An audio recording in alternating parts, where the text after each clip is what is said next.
If successful, how valuable do you see students as members of the community, and how do you foresee working with organisations like the Students' Union within your work? I mean, personally, because I come from a teaching background, I would much sooner, it's much easier for me to enjoy working with young people.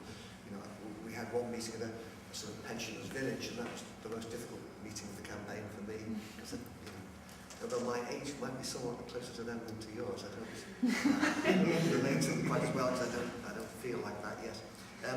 Yeah, I mean, again, it's the sort of platitude to say that students are our future, that young people are our future, and the politicians don't engage with them, particularly, once they're elected. There's a transitory population there, and suddenly you're not going to live here, you're not going to vote here the next time, so people simply move on and don't put students at the top of the list.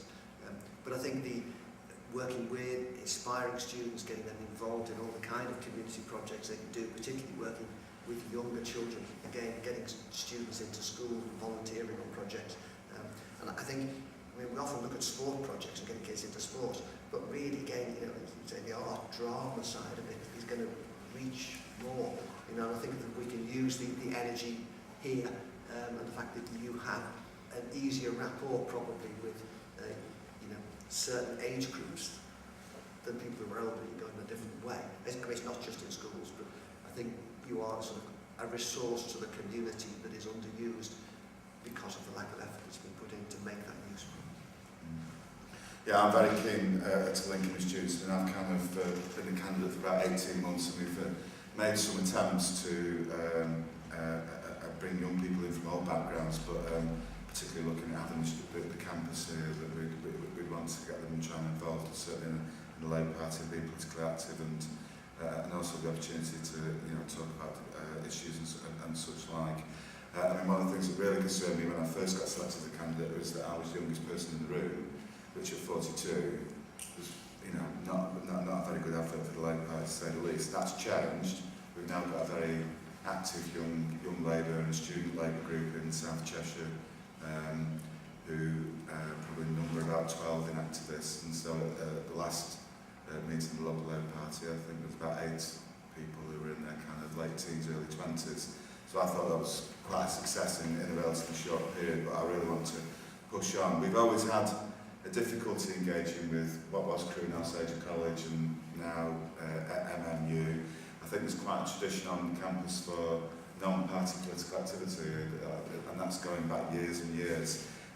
So I don't know whether MMU is ready to change that, or whether we need to kind of deal with it in a different way. But we've always found it quite difficult to engage with students on campus.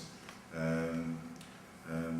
think we're trying to organise a gig at the Box the other week, which we were very successful in, but I don't think hardly anybody from MMU turned up. But then again, I don't think we're very good at selling tickets either. So there was, this new group's quite embryonic, and we've got a lot of work to do. But I'd be interested in hearing from you guys about how we can get to engage with you. We spent an afternoon here at the Student Union the other week and had a wander around the refectory and had some interesting discussions. It was, in fact, I had some really good debates on the steps on the front outside, which was probably the best place. But when we went in, and I think most people were like this, trying to eat the dinner and turn their backs on us, so didn't feel there was a lot coming back. But I'd be interested in what you think about how political parties can engage with you. Just to give you some context on that, the original plans for the Olympic-sized pool on this campus was subject to the council and the university joint funding it, and with the change of council that fell through. What the students are particularly concerned about on this campus in Cheshire is the loss of the Alsatia pool, because all the students will be moving here in September, and them actually not having that facility.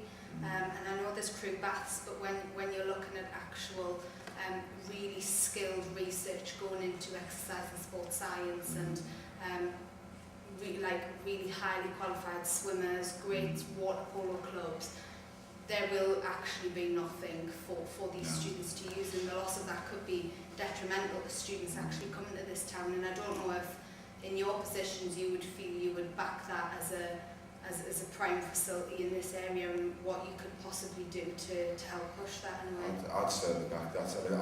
I don't for 1 minute think that the answer is that MMU uses Crewe baths. No, Not by any stretch of the imagination, and you know, and I very much oppose that as well. I mean, clearly, as you've got a loss of facility, then it should be replaced. There's no doubt about that, and I very much back that. I mean, one of the things, I think an Olympic-sized pool would be fantastic, but one of my concerns is because I use the aquatic centre sometimes at Manchester, and what they've done there with a 50-metre pool is put a walkway down the middle and made 2 24-metre pools, which doesn't seem to make, you know, it's smaller than the dog, because once you've got 2-metre wide island down the middle, you've actually lost a metre on each of the, you know, what would be a 25-metre pool, so I don't think that's particularly good either. And if that's what we had to do, if you had an Olympic-sized swimming pool here and we had to cut it in half to make it so that it could be used by the community, I think you kind of defeat the object really. So, I mean, yeah, very much back a pool up here, but we want to keep the one in Crewe and one in Nantwich, the 2 in Nantwich. However, given the realities of the financial situation the country finds itself in, then probably half the swimming pools in the country will be closed within 5 years, and slightly facetious, but you know what I mean. In other words, the pressure will be on, and things that are not necessary are going to be much less likely they'll be built within the next 5 years or so.